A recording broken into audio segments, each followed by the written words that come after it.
how do we thrive at work and at life as a woman? Because I believe being successful as a woman, the buck stops with us. It's not about being more like a man, but being more like ourselves. And should it really be as hard as we make it? Last week we celebrated International Women's Day, which brought up many conversations, some about the progress that we've made, some about the inequalities that still exist today despite said progress. We talked a lot about why there are still so few women in leadership and how we change this. Now, I've worked in leadership and personal development for many years, so this is something that's close to my heart, and being a woman is something that I'm passionate about. Women have faced many challenges over the years, and even now many of us seem to do it tough, partly due to the world we've grown up in, but I believe partly also to do with our own thoughts, our own views, and our own expectations. I've had the privilege of working with many women in leadership roles, many women in personal development, in life coaching, and I've also been a woman myself that's climbed the career ladder and had my own journey of self-discovery and personal development over the years.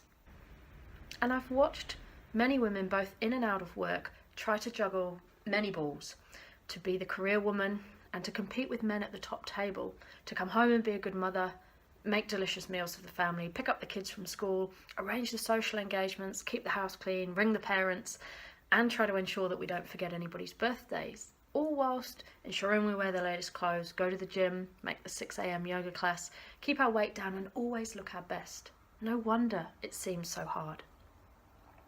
Now, I've never felt as a woman that I'm less capable than a man or less worthy of being at the top table.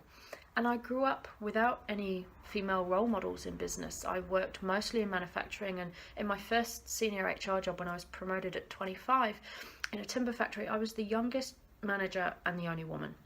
I knew most of the guys doubted my abilities on both counts, and that drove me to prove them wrong and to deliver on what I knew I was capable of, even though I knew I was at times well out of my depth. What followed was the climbing of the career ladder, the progressing of my career, but also the development of me as a person, which ultimately ended in me realizing I was actually on the wrong ladder completely. At the peak of my corporate career, I decided to give it all up and follow my passions as a writer. At the same time, I went through my own journey of self-discovery, finding my authenticity, comfort in my own skin, and a self-awareness of who I was and what I wanted. Here are some of the lessons that I learned along the way. Now, I've been lucky to work with some great male colleagues and some not so great over the years, and whilst I believe they play a huge role in aiding our success, the majority of leadership roles and therefore positions of influence are occupied by men. I also think that the buck stops with us. If we don't value ourselves or think that we're capable of the job or think that we deserve a seat at the table, how do we expect anybody else to? As women, we're responsible for setting the boundaries and the expectations of what is acceptable and expected. If we go into a room feeling second class or like we don't belong, we put ourselves at a disadvantage and we create the conditions for this to be accepted by others. Last week, as we celebrated International Women's Day, I heard many women talking about leadership using the comparison to their male counterparts. And almost like they would deal with their own lack of confidence by comparing themselves to men and would convince themselves, well, a man would do this, so why won't I? And I thought, so what? Why do we compare ourselves to men? Because being successful is not about being more like men. It's about being more like ourselves. Sometimes I feel as women, we're waiting for someone to sign our permission slip for us to succeed, for it to be okay to achieve our potential and be as great as we truly are. When in the spirit of my earlier comment, men don't ask for permission, why do we? Why, as women, do we sometimes have a need to feel validated outside of ourselves, to be invited to speak? A lot of this comes down to self-confidence and belief, but how can we expect others to believe we're capable if we don't? This is easier said than done. For many years, I've offset imposter syndrome with the fake it till you make it approach. I tell myself over and over again in my head that I was confident and capable, even if I didn't feel like it inside until that message sank in. I'd remind myself of all the feedback and praise I'd got from other people to help my own brain understand what I was capable of, despite my own doubts. I'd keep a list of my achievements in the back of my book, and I'd add to it each day.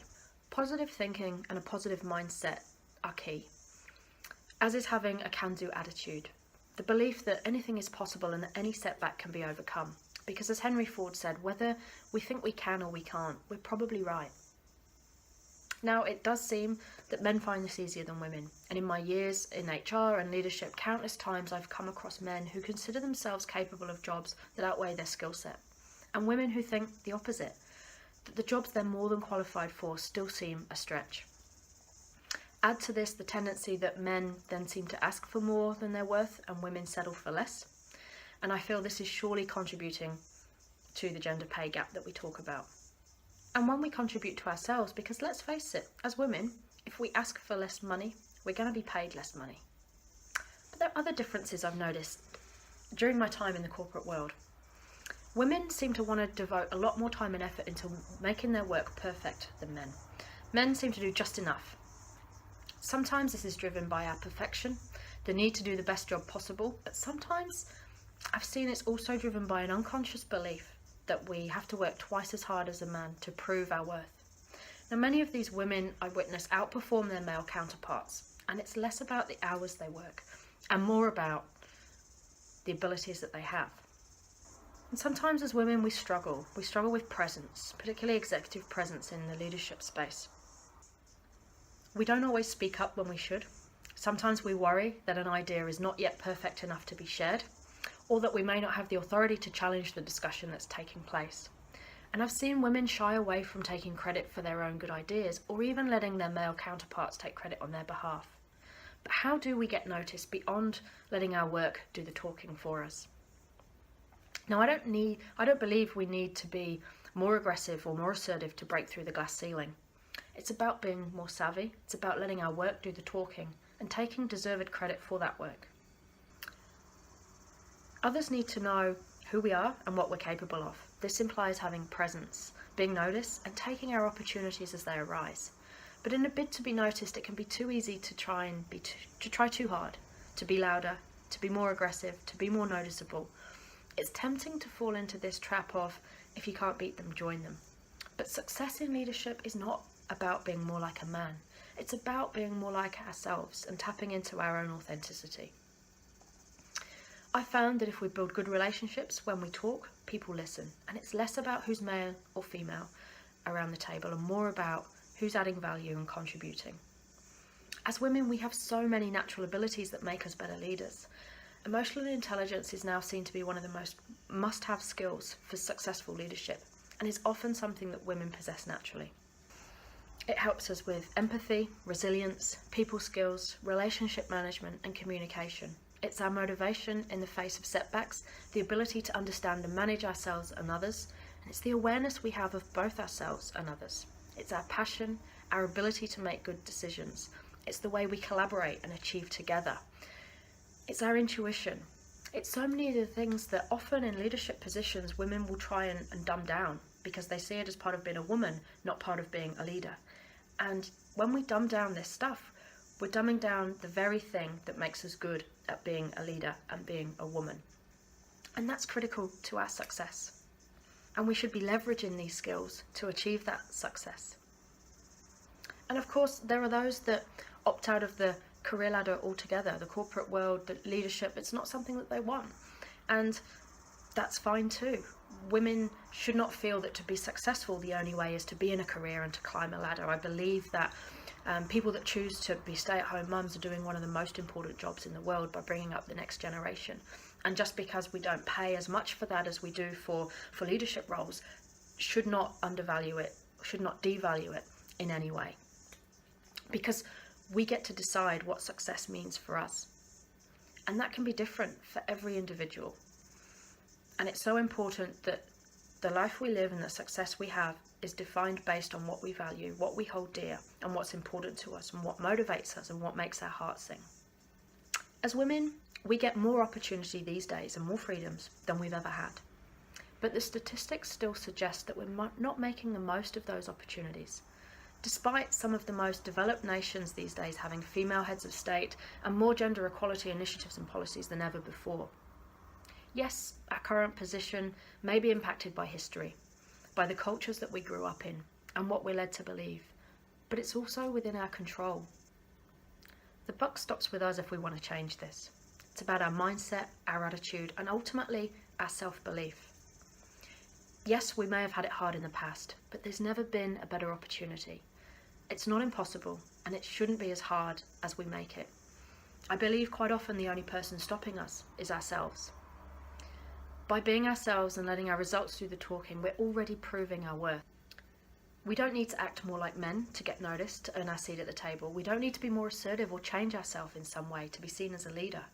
We just have to be good at what we do, embrace our authenticity, leverage our strengths, and believe in our worth. Based on the experiences I've had, the people I've been so fortunate to work with, and my own journey through my career and self-discovery, here are some top tips for women who are struggling to navigate the corporate world, life in leadership, or just life full stop. So to be successful as a woman, know yourself, empower yourself, own this, know what you want, align with your values, have an open mind, learn and grow, spend some time reflecting, take credit for your work, and take your opportunities. Use those platforms to be noticed. Build the networks with those who will support you. Be resilient. Take time out for yourself. Trust your intuition. Find a mentor. Leverage your strengths. Set goals and dream big. Don't limit yourself. Always do your best work and let that do the talking. Face your fears. Get out of your comfort zone and believe in yourself. We should finish by sparing a thought for those women who are not as fortunate as us. In other cultures, countries, in history, those with less privileges, women who don't have the opportunities that we're lucky enough to be stood here debating today. So let's make the most of those privileges.